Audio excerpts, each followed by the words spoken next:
रवि चंदेल जुड़े हुए हैं। रवि, जानकारी चाहेंगे क्योंकि जिस तरीके से लगातार बीजेपी 2000 मिशन 2024 की तैयारियों में जुटी हुई है, आज यमुनानगर में काफी बड़ी रैली की जा रही है। किस तरीके की तैयारियां और कब तक ये रैली शुरू होगी?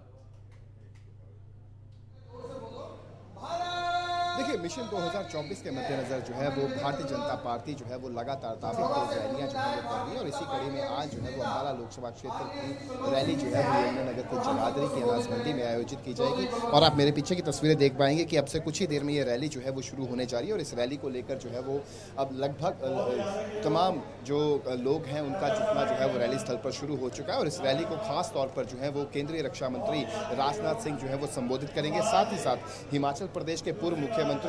जयराम ठाकुर भी इस रैली में उपस्थित होंगे, वो भी रैली को जो है वो संबोधित करेंगे। इसके अलावा यदि हम जिक्र करें तो इस रैली के अंदर जो है वो कैबिनेट मंत्री कंवर पाल गुर्जर और कैबिनेट मंत्री अनिल विज जो है वो भी इस रैली में मौजूद रहेंगे। इसके अलावा यदि हम जिक्र करें तो जितने भी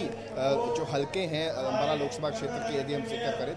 10 हल्कों के जो पूर्व के विधायक रहे हैं और जो मौजूदा विधायक है बीजेपी के, वो इस रैली में जो है वो उपस्थित होंगे और रैली को जो है वो संबोधित करेंगे। और अब से कुछ ही देर के अंदर जो है ये अम्बाला लोकसभा की रैली जो है वो शुरू हो जाएगी। इस रैली में खास तौर पर केंद्रीय रक्षा मंत्री राजनाथ, देखिए जिस तरीके से यदि मौसम का मिजाज की बात करें तो मौसम का मिजाज जो है वो सुबह से ही जो है वो काफ़ी जिस तरीके से बादल जो है वो छाए हुए हैं, तो किसी भी वक्त जो है वो बारिश होने के आसार जो है वो यमुनानगर में बने हुए हैं। लेकिन उसके बावजूद जो है वो भारी संख्या में भीड़ जो है वो आप देख पाओगे तस्वीरों में कि भारी संख्या में भीड़ जो है वो जुटनी शुरू हो चुकी है। तस्वीरों में आप देख पाएंगे कि एक पंडाल जो है वो लगभग पूरा पंडाल जो है वो भर चुका है। इसके अलावा यदि हम इस पंडाल के यदि हम राइट साइड का जिक्र करें तो राइट साइड पे भी जो है वो अलग तरीके से पंडाल लगाया गया है और लेफ्ट साइड पे भी पंडाल के साथ जो है वो चेयर्स लगाई गई हैं। बाकायदा वाटरप्रूफ पंडाल जो है ये बनाया गया है, लेकिन इसके जो एडजेसेंट साइड्स पर जो बैठने की व्यवस्था की गई है वहाँ पर जो है वो वाटरप्रूफ टेंट्स जो है वो नहीं लगाए गए हैं। लेकिन उसके बावजूद जो है वो लगातार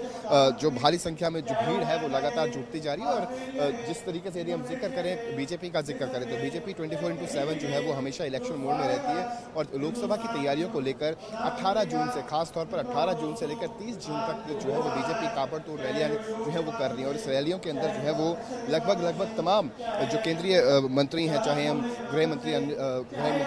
अमित शाह का जिक्र कर लें या फिर अनुराग ठाकुर का जिक्र कर लें या फिर राजनाथ सिंह का जिक्र कर लें, तमाम केंद्रीय मंत्री जो हैं वो इन रैलियों में उपस्थित हो रहे हैं और साथ ही साथ जनता को संबोधित करते हुए भी नजर आ रहे हैं। इसके अलावा इन रैलियों में खास बात ये भी देखने को मिलती है कि जिस तरीके से जो बीजेपी के 9 साल के कार्यकाल के जो उपलब्धियां रही हैं उन उपलब्धियों को इन रैलियों के माध्यम से गिनाया जा रहा है और उन उपलब्धियों को भुनाने की पूरी कोशिश जो है वो भारतीय जनता पार्टी द्वारा की जा रही है।